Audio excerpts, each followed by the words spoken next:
그들이 이 말을 듣고 마음에 찔려 그를 향하여 이를 갈거늘. 스데반이 성령 충만하여 하늘을 우러러 주목하여 하나님의 영광과 및 예수께서 하나님 우편에 서신 것을 보고 말하되 보라 하늘이 열리고 인자가 하나님 우편에 서신 것을 보노라 한대. 그들이 큰 소리를 지르며 귀를 막고 일제히 그에게 달려들어 성 밖으로 내치고 돌로 칠세. 증인들이 옷을 벗어 사울이라 하는 청년의 발 앞에 두니라.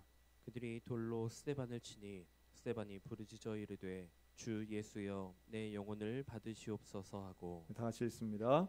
무릎을 무릎을 꿇고 꿇고 크게 불러 이르되 주여 이 죄를 그들에게 돌리지 마옵소서. 이 말을 하고 자니라. 아멘.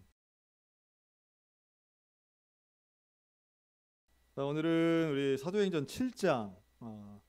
여러분 사도행전 7장은요 한편의 설교입니다. 이게 누가 한 설교일까요? 네, 스데반 집사님이 한 설교예요. 그리고 이 설교의 내용은 가장 깁니다. 그러니까 이제 베드로의 오순절 설교보다도 그 분량이 더 길어요. 그러니까 스데반 집사님의 설교는 내용으로도 물론 훌륭하지만 그 길이도 길고 또 드라마틱한 요소가 결국 설교가 마쳐진 다음 회중들의 반응이 아주 극단적이었다는 것에서 이제 특징이 있습니다. 근데 이 설교가 어떻게 시작이 되었는가? 우리 7장 1절 한번 볼까요?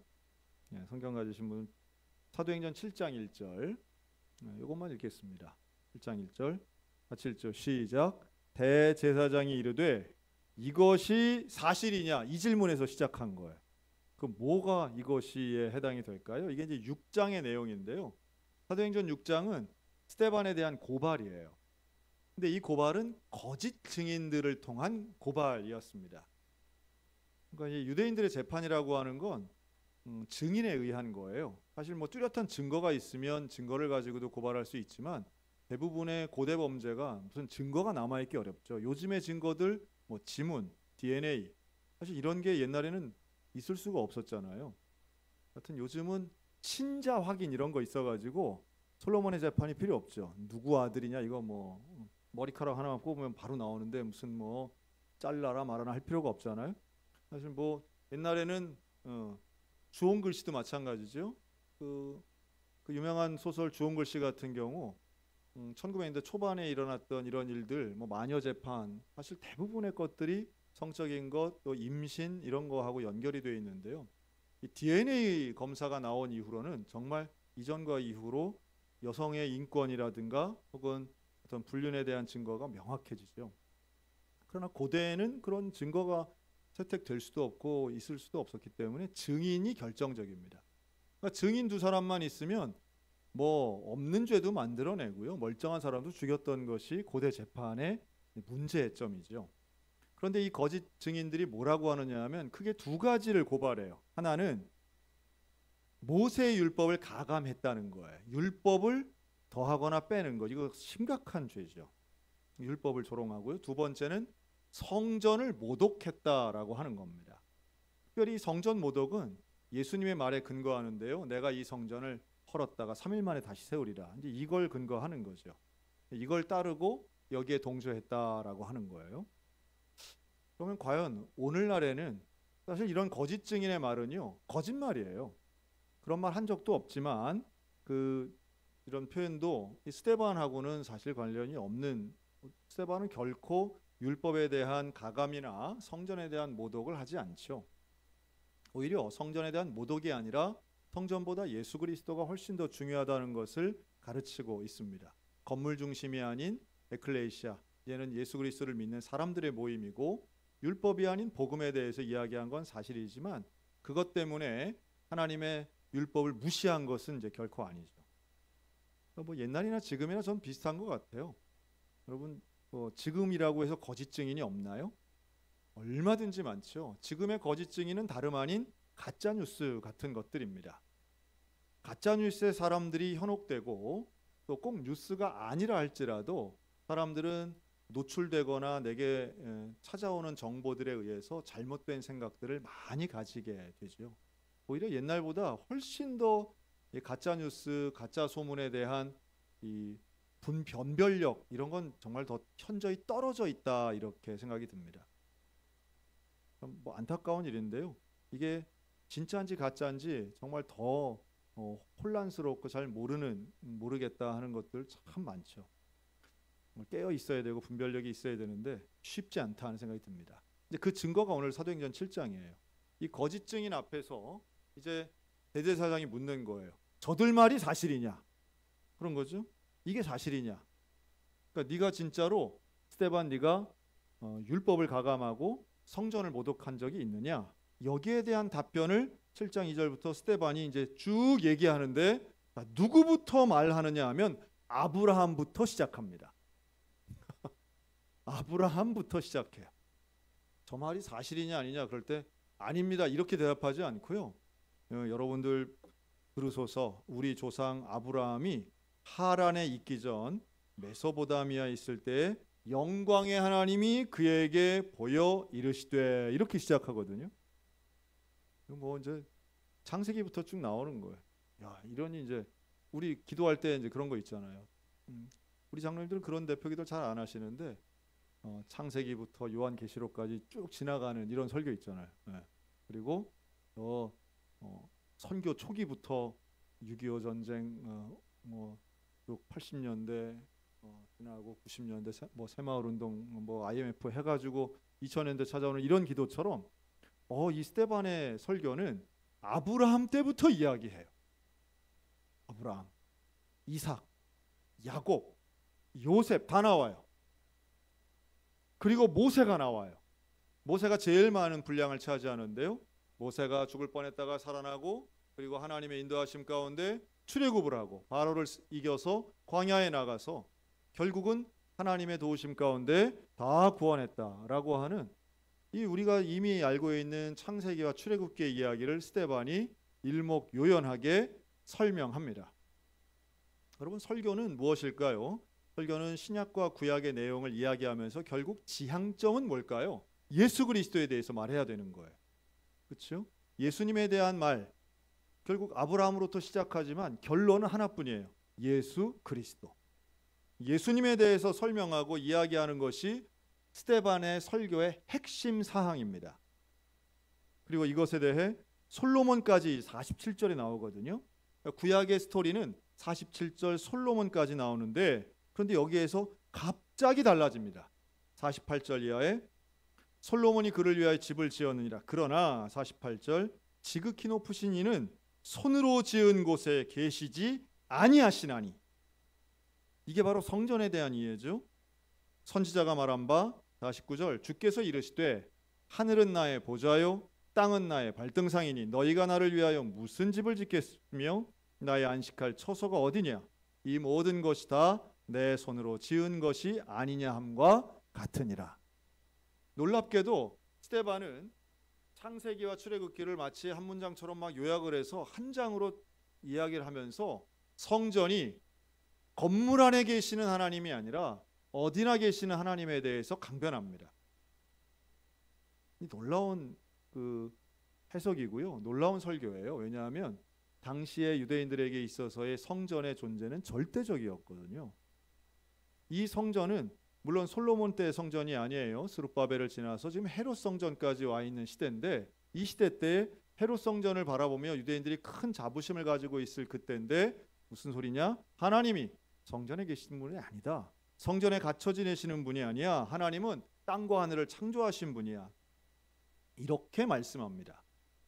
성전보다 여호와 하나님을 강조하고 있어요. 성전도 율법도 사실은 다 예수 그리스도의 그림자일 뿐인 줄로 믿습니다. 예수님에 대한 명확한 이해와 믿음과 확신을 갖고 있는 스데반 입장에서는 성전의 절대적 가치를 가지고 있는 대제사장과 거기 모여있는 종교 지도자들에게 당당하게 너희들이 지금 오해하고 있음에 대해서 가르치고 있습니다. 자, 이 부분부터가 이제 분위기가 완전히 달라지는 거예요.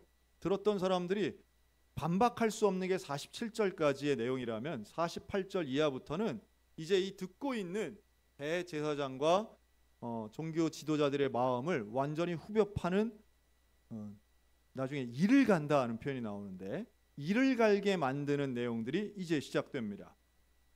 51절.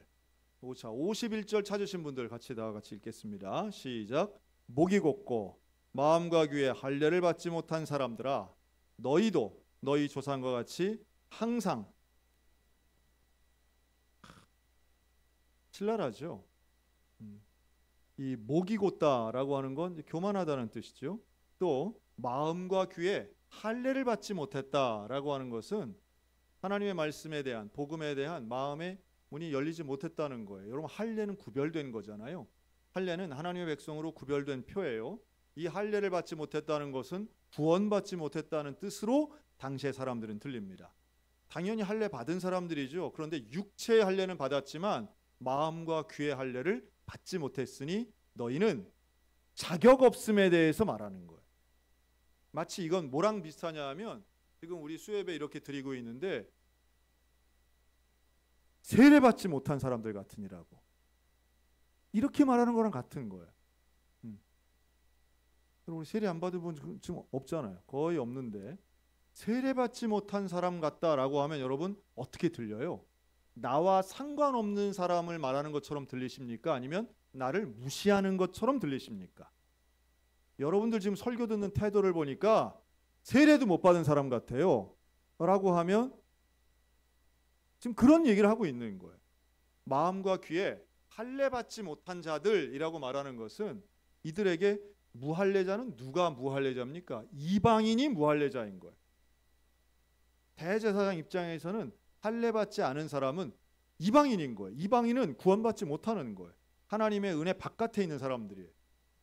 그러니까 지금 스데반의 이러한 표현 하나하나가 사실은 듣고 있는 이 재판정 안에 있는 사람들의 마음을 완전히 찌르는 거예요. 찌르고. 그러니 목은 곧고 마음과 귀는 할례 받지 못한 사람들, 너희 조상과 같이 항상 성령을 거스른다. 하나님의 마음, 하나님의 거룩한 영, 성령과는 반대로 가고 있다. 비판이죠. 52절, 너희 조상들이 선지자들 중에 누구를 박해하지 아니하였느냐? 의인이 오시리라 예고한 자들을 그들이 죽였고 이제 너희는 그 의인을 잡아준 자요 살인한 자가 된다. 선지자들이 사실은 많이 박해를 받고 죽었어요.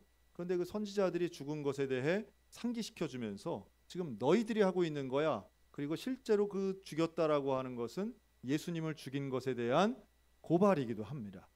자, 이 정도 말이면요, 지금 스데반은 죽을 각오하고 있는 거예요. 이걸 듣고 있는 이 제사장 그룹의 눈에서는 뭐가 나오고 있을까요? 눈에서는 그냥 요즘 말로 하면 레이저, 그냥 뭐 이글이글한 거죠. 적대감의 불꽃이 그냥 확 이러고 있는 거죠. 마치 나하고 정치적 성향이 완전히 반대인 사람들이 막 제가 이 자리에서 막 북한을 찬양한다든가 일본을 막 옹호한다든가 아니면 막 태극기를 막 찢는다든가 이러면 여러분들 마음이 편하겠어요? 그냥 막 눈에서 저 왜 저래? 뭐야? 막 부글부글 할 거 아니에요.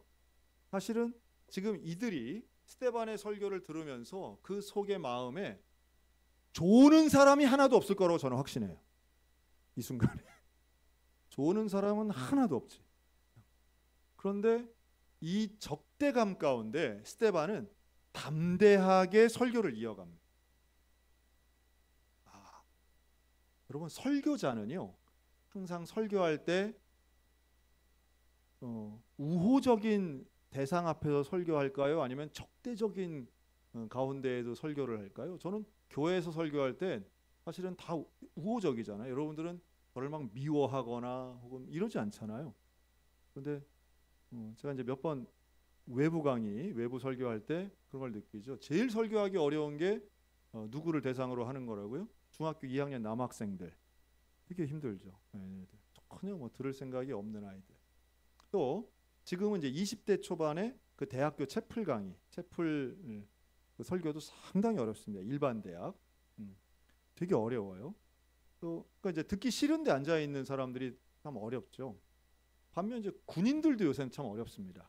군인 설교하는 것도 가서 보면은 이 억지로 와서 앉아 있는 애들이 간혹 있거든요. 그런 아이들이 이거 뭐 아무 기대감이 없이 복음에 대한 또 안티크리스찬들도 있고요. 근데 그런 사람들 앞에 설교한다는 건 쉬운 거 아니에요. 제가 이제 이번 토요일 날 그런 분위기 앞에서 이제 설교를 해야 되는 거예요. 많은 분들이 저한테 지금 아주 긍휼과 왜 거기가 설교하냐고 또 이제 그러시더라고요. 네. 저는 뭐 제가 자원한 것도 아니고 또 목사가 설교 요청을 받았을 때 뭐 시간 물리적인 시간이 뭐 안 되는 것도 아니고 겹친 거 아니면 가서 해야 되지 않겠어요? 다만 이제 특별한 자리고 특수한 자리고 평소 가지 않았던 자리이기 때문에 부담 있는 건 사실이지만 춘천에서 목회하는 목사로서 뭐 그런 기회는 뭐 거절하는 건 좀 이상하다 생각이 듭니다. 가서 무슨 얘기를 할까요? 저에게 주어진 시간은 10분이에요. 10분 동안 그 자리에 설교를 해야 됩니다. 마찬가지죠. 여러분 한번 그런 자리에 한번 서봐야 돼요. 그래서 대표 기도를 한다든가 아니면 거기서 뭐 목사를 한다든가 이런 거 한번 경험해 보셔야 돼요. 적대적인 사람들 앞에서 뭔가를 내가 서서 이야기를 하는 이런 경험들은요 새롭습니다. 하지만 분명한 건 하나님은 살아계시고요. 또 뭐 순교까지는 뭐 각오할 거 없죠. 뭐 거기서 누가 무슨 뭐 물리적인 방해를 하거나 이런 건 아니니까요. 근데 스데반의 입장이 적대적인 사람들 앞에서 복음을 증거하는 것 여기 주저하지 않았다는 게 중요합니다. 내 말을 듣고 싶어 하지도 않지만 나를 죽이고 싶어 하는 사람들 앞에서 복음을 전파할 수 있다. 사실은 일생을 살아가며 이런 기회가 과연 오겠나 하는 생각도 들지만 어떤 면에서는 대중이 아니라 한 개인이라 생각하면 얼마든지 그런 기회는 있을 수 있어요. 그가 가족일 수 있고요. 그가 친구일 수 있고요. 그가 어떤 무명의 사람이거나 이름을 알 수 없는 이웃일 수도 있습니다. 그럼 그때 어떻게 해야 됩니까? 그래도 전하는 것이 저와 여러분의 사명인 줄로 믿으시기 바랍니다. 스데반을 통해 우리가 정말로 배워야 되는 건 순교하면서 설교하는 것이고 이 설교 때문에 순교당한 이 모습인 거죠. 우리가 설교자가 아니라 할지라도 복음 전파의 사명은 변함이 없는 거예요. 복음 전해야 될 거 아니에요. 복음을 전하는데 정말 생명 걸 정도로 긴급하고 위급한 상황에서의 복음 전파의 경험 분명히 있을 수 있습니다. 자, 이렇게 전했더니 54절 우리가 오늘 읽은 말씀이죠. 그들이 이 말을 듣고 마음에 찔려요. 마음에 찔려요. 마음엔 찔리는데 그를 향하여 이를 갑니다. 이를 간다는 건 좋아하는 거예요? 싫어하는 거예요? 싫어하는 거죠. 여러분 마음에 찔리는데 왜 싫어할까요? 사실은 설교를 들었을 때 반응은 세 가지 정도로 크게 요약을 합니다. 첫째는 그 말씀을 듣고 회개하는 거죠. 은혜와 감동 또 변화와 결단이 있는 이런 긍정적인 반응이 첫 번째고요. 두 번째는 무관심한 반응들이 있습니다. 뭘 들었는지 기억도 안 나고 설교가 전혀 내 마음에 와닿지도 않고 상관이 없는 나하고는 상관없는 것 같아. 이제 이런 설교도 분명히 있지요. 물론 설교자의 문제일 수도 있지만 듣는 나의 마음의 문제일 수 있다는 걸 우리는 알아야 됩니다. 하지만 세 번째 경우 사실 이거는 주의력이나 또는 내용의 이해도와는 전혀 다르죠. 들었을 때 반감이 생기는 것입니다. 이단의 사상이 아닌 다음에 복음을 들었는데 반감이 생긴다. 여기서 신학적 견해가 많이 갈려요. 왜 누구는 감동을 받아서 예수를 믿는데 왜 누구는 같은 설교를 듣고 반감이 생겨서 이를 갈고 죽이려고 할까요? 예수님 때도 똑같은 현상이 벌어집니다. 예수님이 설교하는데도 반감을 품는 사람들이 있었잖아요. 언제나 그랬고 지금도 마찬가지입니다. 똑같은 말을 들어도 사람들의 반응이 다릅니다. 이것은 선포자의 문제가 아니라 결국 듣고 있는 회중의 문제죠. 앉아있는 나의 문제라고 할 수 있습니다. 물론 이건 심리학적, 사회학적, 인문학적으로도 얼마든지 해석이 가능해요. 나의 마음이 피곤하면 어떤 말도 귀찮게 들린다는 심리학적인 해석도 가능하고요. 또 이게 이제 예정론에서는 우리의 신학은 아니지만 예정론에서는 하나님이 정하신 사람이 따로 있다라고 하는 구원받을 자가 따로 있다는 신학에서는 어떤 걸 들어도 거부한다는 신학도 예정론은 그렇게 이야기하기도 합니다. 하지만 우리의 신학은 절대 예정과는 좀 다르죠. 결국엔 이 마음 가운데 이 완악함의 마음의 책임은 본인에게 있는 거예요. 사단의 미혹에 빠져 있든지 혹은 본인이 주장하는 율법적 자아를 가지고 복음을 거부하고 있는 것. 이게 이 제사장 그룹의 가장 큰 문제라고 할 수 있어요. 그래서 이들은 마음에는 찔려요. 즉 귀는 열려가지고 무슨 말을 하는지는 알아요. 그런데 할례 받지 못한 귀라고 스데반이 이야기한 것처럼 내용은 이해가 되는데 그것을 수용하지는 못하고 있는 거예요. 이들은 결국 건물 중심의 성전 중심의 율법주의가 복음의 가치를 받아들이지 못하고 있다라고 볼 수 있습니다. 제가 뭐 적절한 비유라고 보기는 어려운데요. 이렇게 볼 수 있어요.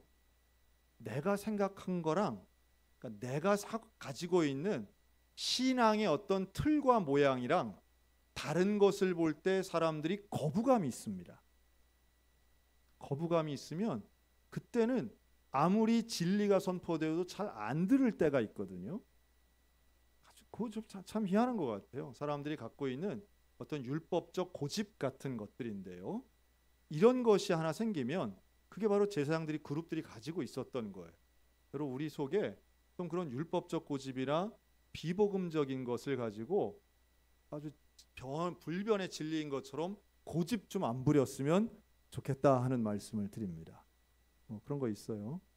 여러분 종은 몇 번 쳐야 돼요? 조는 자는 깰지어다. 종은 몇 번 쳐야 돼요? 이것도 3번 쳐야 마음 편하신 분들도 있더라고요. 옛날엔 그랬어요.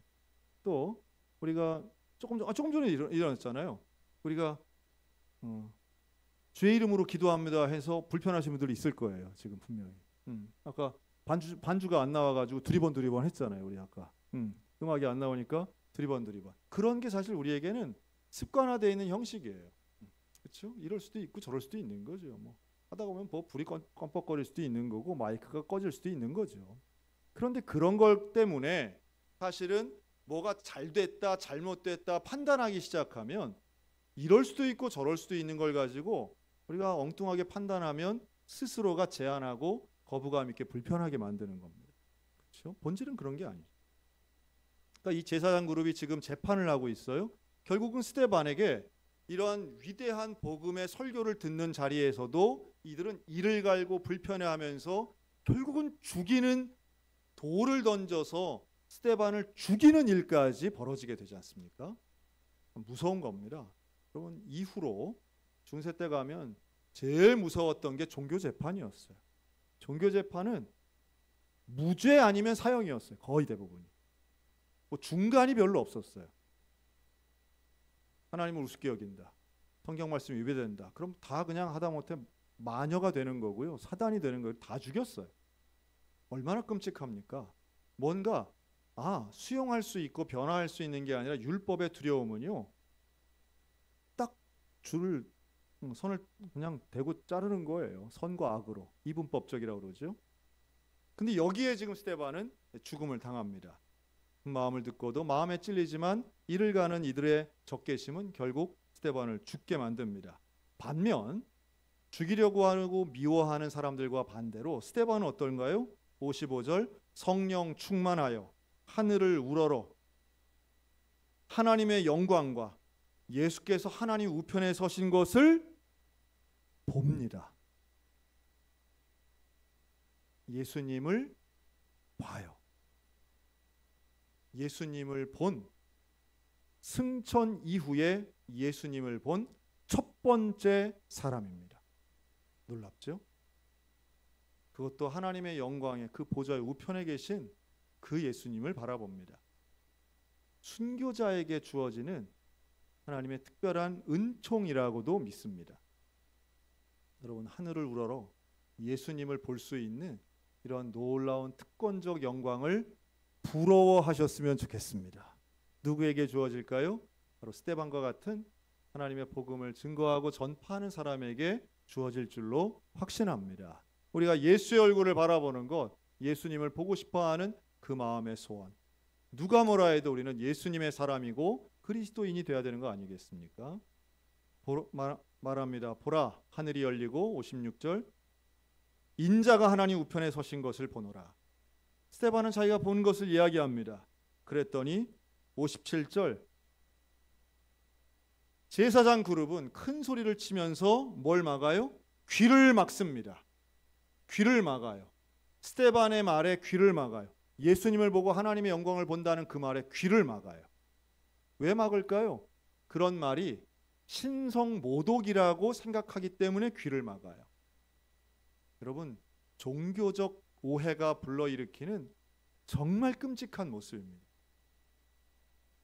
하나님의 영광과 복음의 진리에 대해서 귀를 가리고 마음을 닫고 눈을 가리고 더 큰 죄로 가는 사람이 있고요.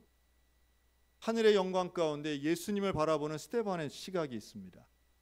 오늘 저와 여러분이 눈 가려지는 사람이 아니라 예수님 바라보는 사람들이 되셨으면 좋겠어요. 종교적인 어두움 가운데 빠져서 그리스도의 영광을 보지 못하고 내 고집과 내 아집 가운데에서 어둠에 있는 사람이 되지 않으셨으면 좋겠습니다.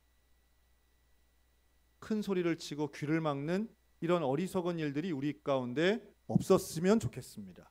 우리 안에 복음에 대한 진리에 대한 확신과 복음을 증거하는 순교적 영성이 회복되었으면 참 좋겠습니다. 마지막 스데반이 무릎을 꿇고 돌을 맞으면서도 하는 이야기는 이거였어요. 주 예수여 내 영혼을 받으시옵소서.